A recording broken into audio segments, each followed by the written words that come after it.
Shalom. This is Bishop Nathaniel of Israel United in Christ. I want to start off by saying thank you to all of our Booster Club members for your many donations and much more, your prayers. We visited faraway countries and strange lands. We've even spoken to dignitaries and were detained for spreading the glorious gospel in Cuba. The truth is that the descendants of the 12 tribes of Israel were scattered throughout the world. Help us on our journey as we continue to raise up the nation of Israel. 12 tribes worldwide. Join or donate today. Shalom.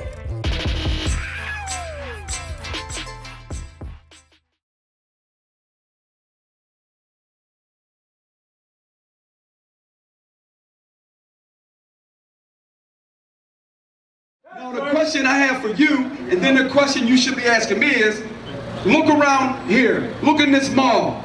For the most part, do we own anything in this mall? Why is that? That's the question you should ask me. Why are we at the bottom? I already know. Why? Because it's in the Bible, there's something you did. Give me, what you got, 28, 15? No. The book of Deuteronomy, chapter 28, verse 15. But it shall come to pass, if thou wilt not hearken unto the voice of the Lord thy God, to observe to do all his commandments and his statutes, which I command thee this day, that all these curses shall come upon thee and overtake thee. That verse is loaded, so I'm going to have him read it slow, and I'm going to explain it to you. Read. But it shall come to pass. It shall come to pass. Moses said that which written in his Bible shall come to pass. Guess what? That time is now. Shall come to pass. Read. If thou wilt not hearken unto the voice of the Lord thy God. If the children of Israel will not listen, that's what hearken means. Listen unto the voice of the Lord thy God. Read. And do all his commandments. Go back up a little bit. The voice of the Lord thy God. Yeah. That will not hearken unto the voice of the Lord thy God, to observe to do all his commandments. Some of his commandments. All his commandments and his statutes, which I command thee this day, that all these curses shall come upon thee and overtake thee. So the Most High said, if you don't keep these laws, statutes, and commandments, all these curses will come upon you and overtake you. What is a curse, especially when the Most High puts it on you? Is it good or bad?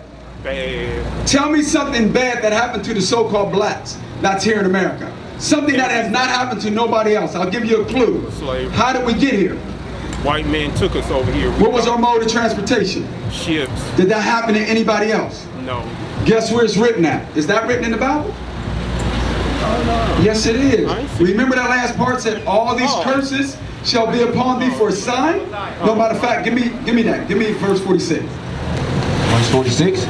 Verse 46. And they shall be upon thee, That they are the curses. for a sign and for a wonder. How do we know we're at Huntington Bank? Because of the sign. How do I know you're children of God, or should I say children of Israel? It's because these curses are on you for a sign. That's right. And upon thy seed forever. They're upon thy seed, your children forever. How long is forever? So that would be now. So those curses are on us right now. Right. And you just said that we went into slavery on cargo slave ships and that didn't happen to nobody else. And then I asked you, was that in the Bible? You said no. Well, let's find out. You know why you never read it? For the same reason I never read it. We were shown the Bible and taught religion. We were never taught our nationality in the Bible. So that's what we're doing now. We're bringing you back to who you are, your true nationality. Right. Read. Deuteronomy chapter 28 verse 68. Bring it out. And the Lord shall bring thee into Egypt again. And the Lord shall bring thee into Egypt again. Let's dialogue for a second. Do you know anything about the Bible? What capacity were the Israelites in Egypt? The Israelites at the bottom of the barrel. What were they? Give me a name. You just said it. You just said it earlier when you were talking about the blacks in America. What were the Egyptians in? Slaves. They were slaves. How did they get into Egypt? Excuse me, the Israelites were slaves in Egypt. How did they get in there? I don't know how. I thought most of them was. They walked in there 70 souls deep. Yeah. How did they get delivered out? They walked. Moses split the Red Sea. So what does this mean again? Read that part again. And the Lord shall bring thee into Egypt again, with ships. So the Lord shall bring thee into Egypt again. The first time we walked, the second time we went in what? By ships. How did we come to America? The only people. Matter of fact, I'm going to make a correlation real quick. The officer said so eloquently about the Northern Kingdom and the Southern Kingdom. The Northern Kingdom, Latinos went into slavery on cargo slave ships starting in 1492. They got taken back to Spain. They might have got taken from Puerto Rico, Dominican Republic. They were taken on ships too. We're bringing them back to their nationality as well. Give me that. Finishes. Exodus? Yeah. All right. Because the book of Deuteronomy, chapter 5, verse 6. Bring it out. I am the Lord thy God, which have brought thee out of the land of Egypt. The operative word is Egypt. Now we're going to find out what Egypt is, so listen closely. From the house of bondage. What is Egypt? Read it again. House of bondage. What is Egypt? What's another word for bondage? Slavery. Slavery. So now, this is why you never read it. Because the way the Bible is written, it's only written for the Israelites to hear it. Right. When you think about parables and similitudes, that's how we speak in the ghetto. No one else can understand our language, but we can. That's just, the prophets spoke the same way. Right. Guess who they were? They were you. Read that again. Exodus, Deuteronomy. Yeah. The book of Deuteronomy, chapter 5, verse 6. I am the Lord thy God, which have brought thee out of the land of Egypt, from the house of bondage. So wouldn't that apply today? Even if we didn't have the Bible, you just said earlier that we were in slavery on cargo slave ships. So even if we remove the Bible, what does that say about us? That we're only talking about us. Now we're adding the Bible to it. So we have concrete evidence that we are the children of Israel. That's right. Go back. Verse 68. And the Lord shall bring thee into Egypt again. Hold it. Come here for a second. What does Egypt mean? Egypt, bondage. Slavery. So he's going to bring us what? Back into bondage. When? Again. What does again mean? Again, same thing happening all over. So it's the second time. So the first time we walked. The second time, watch this. With ships. I can drop the mic now. He's going to bring the children of Israel back into slavery again with Ships. Who does that apply to? Us. Us. That's Only us. So just with that part right there. And we're saying that this will be upon us for a sign and a wonder, and upon our children forever. The Israelites, matter of fact, hold that. Give me one-on-one so there's no confusion. Let's find out who Moses is speaking to. Deuteronomy chapter 1 verse 1. These be the words which Moses spake unto all Israel. To who? All Israel. Who is Moses speaking to in the book of Deuteronomy? Most of the people of color. No. Read it again. These be the words which Moses spake unto all Israel. Not your words, but what did Moses say? That speaking to who? All. All who? All the people. Read it again. These be the words which Moses spake unto all Israel. All who? All Israel. He's not speaking to no one else. This Bible was written by, for, and to the Israelites. You black, Latinos, and Native Americans. It's time to wake up. Go back. Deuteronomy chapter 28 verse 68. Hey sis, pull over for a second. Come talk to your brothers. All right. And the Lord shall bring thee into Egypt again. And the Lord will bring you into slavery a second time. With ships. How? With ships. We're the only ones that meet this curse. Read. By the way whereof I spake unto thee, thou shalt see it no more again. The way that Moses said it would happen is exactly how it happened. And we wouldn't see our homeland no more again. If I asked you, what is our homeland? The cliche answer is going to be what? Africa. But there's over 100 different countries and 100 different languages in Africa. Where do we come from? Right. Where do we come from? Let me show you. Read. The book of Galatians, chapter 4, verse 26. But Jerusalem, which is above, is free. Jerusalem, which is what? Israel, is above. Right now, we're not above. Is free, which is the mother of us all. Jerusalem is the motherland. Israel is the motherland. So those Jewish, they wish they were black, that's claiming our nationality in Israel and throughout all the cities in America, they wish they could be a Jew. They've been lying. The lie is over. We are waking up as a people. Read. Deuteronomy 28. Verse 68, Deuteronomy chapter 28 and 68. And the Lord shall bring thee into Egypt again with ships. Will bring us into slavery again with ships. By the way whereof I spake unto thee, thou shalt see it no more again. If I asked everybody in this lot, especially you black, Latinos, and Native Americans, where you come from, you tell me you come from Crenshaw. You come from Shaker Heights. But you can't tell me where you come from in the Bible. Read. And there ye shall be sold unto your enemies. And there ye shall be sold unto your enemies. Look at that. Look at that good. Who does this apply to? And who were we sold to? And what did the Bible call them? Read it. And ye shall be sold to your enemies. And you were sold to your enemy. You still serve your enemy. You even serve their God. And I'm not picking on you. Our people as a nation serve the gods of the other nations. We're the only ones that serve a God that doesn't look like us. Take a look right here. I'm going to come back to that. Look at this right here, brother. Who do you look like? This guy or this guy? When you go to church, who do the blacks and Latino worship? This guy or this guy? This is why we're able to kill each other at the drop of a dime. But you know what? You can see this neighborhood is being gentrified. A white person can walk through you all's neighborhood and y'all don't say nothing. We don't condone violence, but you don't say nothing to them. But if a black guy that looks like you walk by, like in the campus area at the wrong time, yeah. You know why? Don't go by German Village. Don't do that. Don't do that. You know why? Look right here.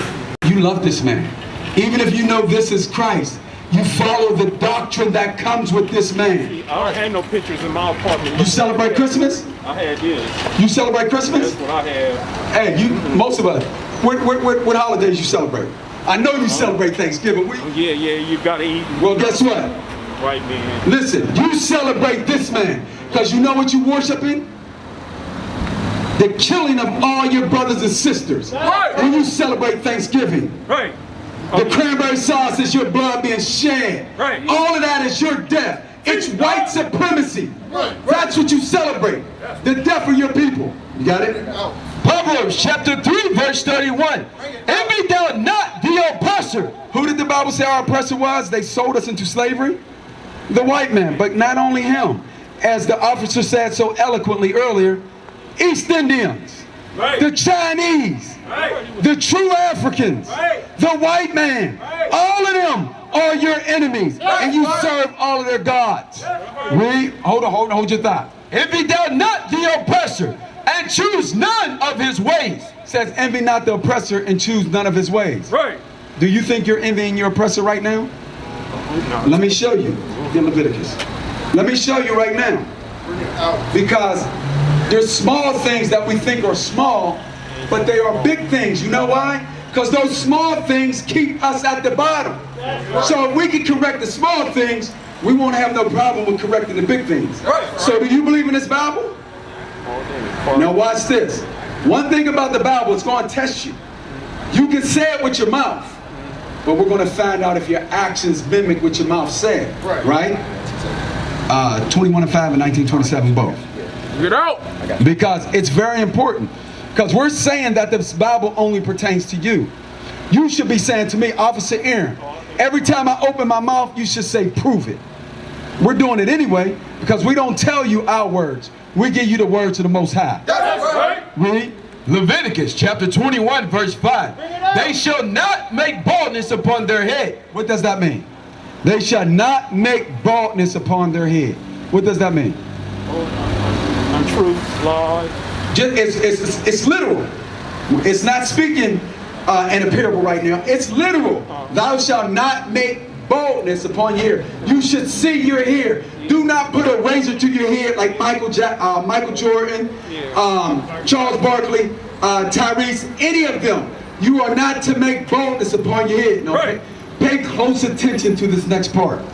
Neither shall they shave off the corner of their beard. Your own. What does that mean when it says, neither shall they shave off the corners of their beard? What does that mean? Well, I don't know as far as certain things on that, but I know I got a clean shave. Check it out on the website. Listen, you know why yours like that? It's like most black people. When we shave with a razor, what do we get? Bumps on our face. Read that again. You know why we get bumps on our face? Let's find out. They shall not shave off the corner of their beard. So guess what the Most High said? One of the curses, we would be cursed because we broke his commandments. One of his commandments was what? Thou shalt not shave off the corner of their beard. Right. Have you looked in the mirror lately? So what does that tell you? You didn't know, but if I see you tomorrow and I don't see stubbles on your face, you're a liar. Because you said you believe what the Bible said. Right. So the next time these brothers see you here in front of them, or maybe at the school, what should you have on? Look at all these brothers around you, whether young or old. What do they got on their face? Bring it out. That's right. That distinguishes you from the woman. But most importantly, that's a badge of what? You read it again? Yeah. They shall not, it says, neither shall they shave off the corner of their beard, nor make any cuttings in their flesh.